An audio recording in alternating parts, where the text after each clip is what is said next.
For the last several weeks, we've been looking at various parables that Jesus has. Today, we're looking at one of the miracles that we're told about, the feeding of the 5,000.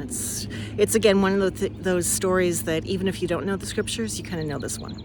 Anyway, looking at it, one of the interesting things in Matthew is at the very end of the passage.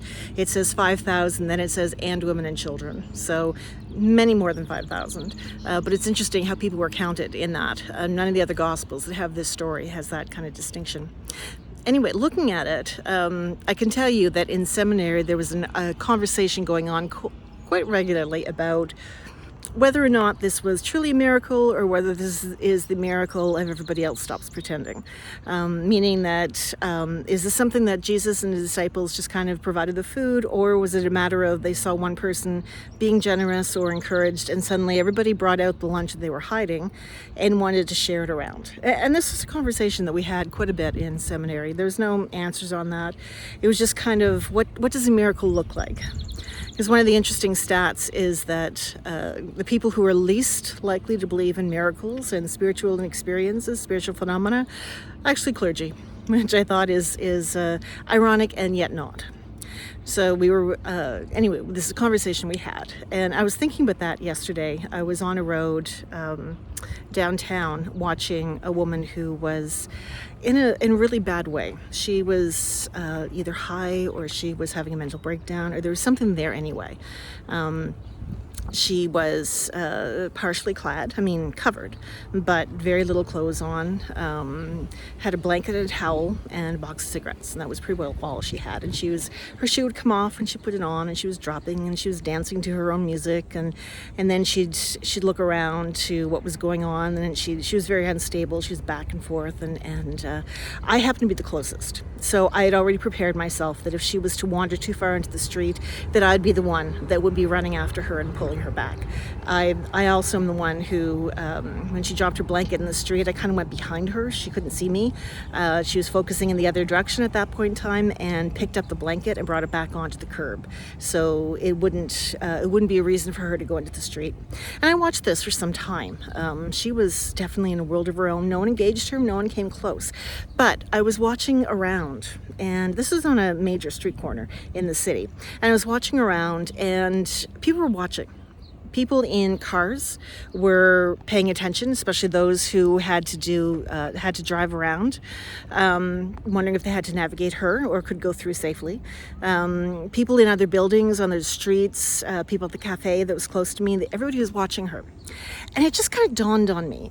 Her situation was sad. There's no two ways about it. And I think everybody collectively kind of knew that.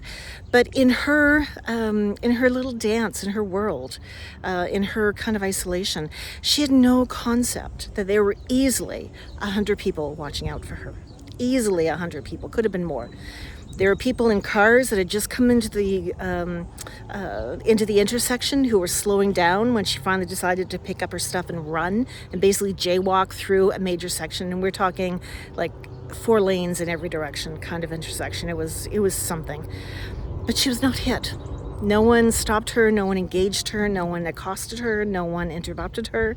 She was just allowed to be herself. And I often wonder about miracles and what we see as miracles, and whether they're miracles in the magical sense, which I think a lot of people are encouraged to think, or they're just miracles as in humanity being the best that humanity can be. I think that matters. The feeding of the 5,000, we've talked about it secularly, we've talked about it religiously, we've talked about it culturally, socially. Everybody has mentioned this metaphor. It's just a thing in Western culture. But I guess what really matters in that is, how do we see a miracle? Rodgers and Hammerstein has a musical, The King and I, and in it I think it's 100,000 Miracles is the name of the song, and the basic theme over and over again is 100,000 miracles are happening every day. Oh, wrong musical, actually. It's a Flower Drum song. That wasn't The King and I. But the 100,000 miracles are happening every day, and I think that might be one of the things that the feeding of the 5,000 is trying to teach us. Just like watching that woman yesterday, doing her personal dance to that intersection, and then just picking up and running, like not even paying attention to the traffic. She's just running.